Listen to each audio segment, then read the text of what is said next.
నమస్తే అండి, అందరూ బాగున్నారా? వాక్కాయలు చూడండి ఎంత కలర్ఫుల్గా ఉన్నాయో. ఈ వాక్కాయలు నచ్చితే కనుక ఓ లైక్ కొట్టి షేర్ చేసి నా ఛానల్ సబ్స్క్రైబ్ కూడా చేసుకోండి. ఎందుకంటే వాక్కాయలు ఇష్టమైన వాళ్ళు ఎవరైనా సరే లైక్ కొట్టకుండా అస్సలు వదలరు. వర్షాలు పడుతున్నాయి కదా, వర్షాలు పడేసరికి వాక్కాయలు ఫుల్ కలర్ మారిపోయినాయి.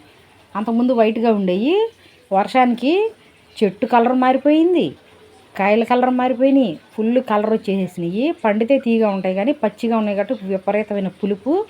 మనం చింతపండుకు బదులు పప్పులో వాక్కాయలు వేసుకోవచ్చు, చాలా బాగుంటుంది. సి విటమిన్ ఎక్కువగా ఉంటుంది కాబట్టి వాక్కాయలు ఎంత తింటే అంత మంచిది, మనకు నష్టమేమి లేదు. వాక్కాయలు దంచుకొని చక్కగా ఉప్పు కారం దంచుకొని తినేవాళ్ళం చిన్నప్పుడు. విపరీతమైన ముళ్ళు ఉన్నాయండి.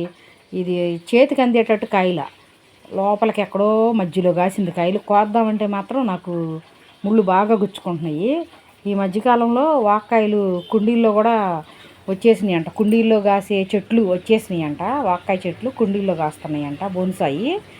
ఇదైతే పెద్ద మొక్క అనమాట. చూడండి ఎంత బాగా కాయలు కాసిందో. వాక్కాయలు అంటే ఎంతమందికి ఇష్టం అండి? కామెంట్ చేయండి ఇష్టమైన వాళ్ళు. వాక్కాయలు అంటే తెలియదు అంటారు కొంతమంది. చెర్రీకాయలు వాక్కాయలు అంటే మనకి కిళ్ళీలో వేసిస్తారు కదా, అవి అనమాట. నా వీడియో నచ్చితే లైక్ చేయండి.